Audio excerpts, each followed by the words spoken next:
Hello बच्चों, चलिए प्रश्न को पढ़ते हैं। दो बिंदु आवेशों के मध्य लगने वाले आकर्षण अथवा प्रतिकर्षण बल के लिए कूलाम का वैद्युत बल संबंधी नियम वेक्टर स्वरूप में लिखिए, अर्थात सदिश स्वरूप में लिखिए। चलिए सबसे पहले हम लिख लेंगे मूल अवधारणा। मूल अवधारणा जिस पर कि यह प्रश्न आधारित है, यह प्रश्न आधारित है कूलाम के नियम पर। कूलाम का नियम, कूलाम का नियम क्या होता है?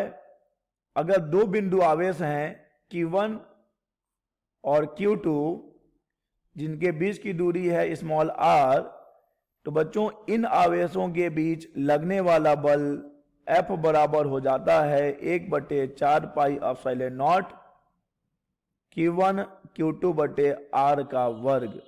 यह है बच्चों कूलाम का नियम, जो हमें बता रहा है कि दो बिंदु आवेशों के बीच लगने वाला स्थिर वैद्युत बल F बराबर होता है 1/4 pi epsilon not Q1 Q2 बटे R स्क्वायर के। और हमें इस प्रश्न में इसी नियम का सदिश स्वरूप लिखना है, वेक्टर स्वरूप लिखना है। तो चलिए बच्चों इस प्रश्न को हल करते हैं। हम मान लेते हैं कि हमारे पास दो बिंदु आवेश हैं Q1 और Q2। ये हमारा आवेश Q1 और ये आवेश Q2। ठीक है बच्चों, तो हम मान लेते हैं कि दोनों ही धनावेश हैं, जिससे कि दोनों के बीच प्रतिकर्षण बल लगेगा। ठीक है, तो यहां पर इन बिंदुओं को हम नाम दे देंगे। इसे हमने मान लिया कि यह बिंदु A है और यह बिंदु B है, अर्थात बिंदु A पर Q1 आवेश रखा गया है, बिंदु B पर Q2 आवेश रखा गया है। और हम ये मान लें कि जो बिंदु A है उसका स्थिति सदिश है सदिश R1 और जो बिंदु B है उसका स्थिति सदिश है सदिश R2। तब बच्चों अगर हम देखें कि यहां पर सदिश AB क्या होगा, सदिश AB क्या होगा, अर्थात इस बिंदु B की स्थिति A के सापेक्ष क्या होगी, यानी सदिश R21 बराबर कितना होगा। तो बच्चों ये हम कैसे प्राप्त करेंगे? ये हम प्राप्त करेंगे B का स्थिति सदिश माइनस A का स्थिति सदिश, B का स्थिति सदिश माइनस A का स्थिति सदिश। ठीक है बच्चों, तो B का स्थिति सदिश तो सदिश R2 है और A का स्थिति सदिश तो सदिश R1 है। तो यहां पे हमें मिल गया सदिश AB अर्थात सदिश R21।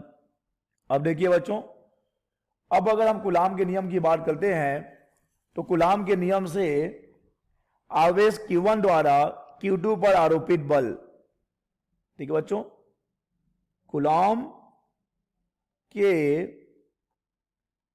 नियम से, कूलाम के नियम से आवेश Q1 द्वारा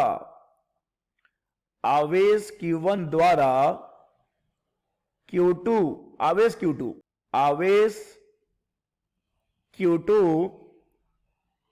पर आरोपित बल,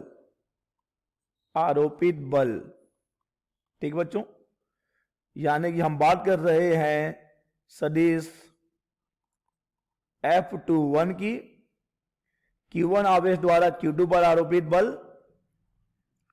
तो बच्चों इसका जो परिमाण होगा 1/4 pi epsilon not Q1 Q2 बटे इन आवेशों के बीच की दूरी जो कि R21 है, उसका वर्ग करना होगा हमें R21।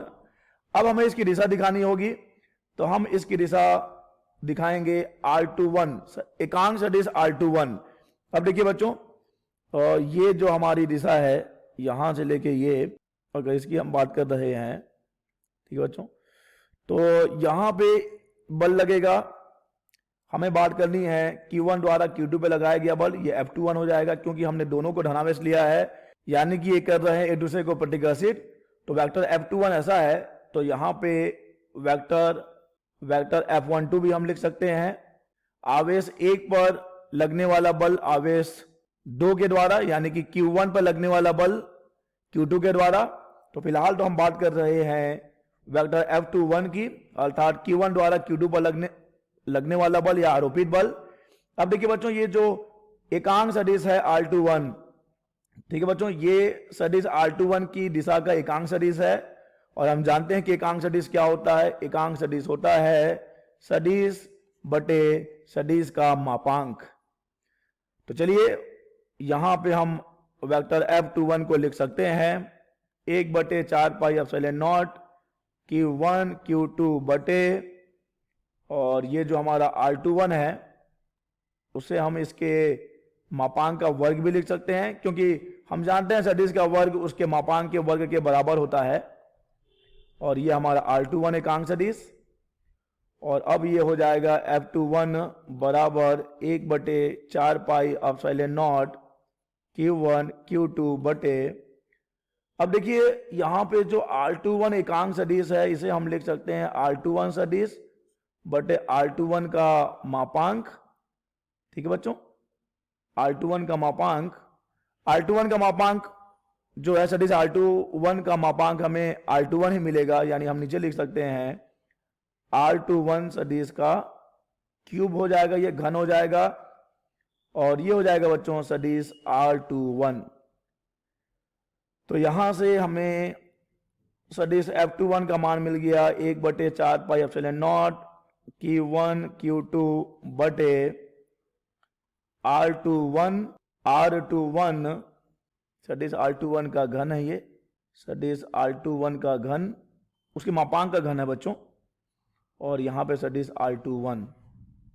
ठीक है, तो अब देखिए यहां पे हमने सदिश R21 का मान निकाल रखा है। सदिश R21 का मान है सदिश R2 माइनस सदिश R1, अतः हमें मिल जाएगा वेक्टर F21 बराबर 1/4 pi epsilon not Q1 Q2 बटे सदिश R2 माइनस सदिश R1 का क्यूब, और ये हो जाएगा सदिश R2 माइनस सदिश R1। तो बच्चों ये हो गया Q2 पर आरोपित बल Q1 द्वारा। और इसी प्रकार हम लिख सकते हैं, इसी प्रकार आवेश Q2 द्वारा Q1 पर आरोपित बल जो कि हमें मिलेगा सदिश F12 बराबर 1/4 pi epsilon not Q1 Q2 भागित सदिश R1 माइनस सदिश R2 का घन उसके मापांक का घन, और यह आ जाएगा R1 माइनस R2। ठीक है बच्चों, और हम अगर इसे समीकरण नंबर 1 देते हैं और इसे समीकरण नंबर 2 देते हैं तो समीकरण 1 और 2 से यह स्पष्ट हो जाता है कि F21 बराबर और विपरीत है F12 के। ठीक है बच्चों, तो हमें कूलाम के नियम का वेक्टर स्वरूप लिखना था, जो हमने लिख लिया है। आशा करते हैं आपको यह प्रश्न समझ आया होगा। धन्यवाद।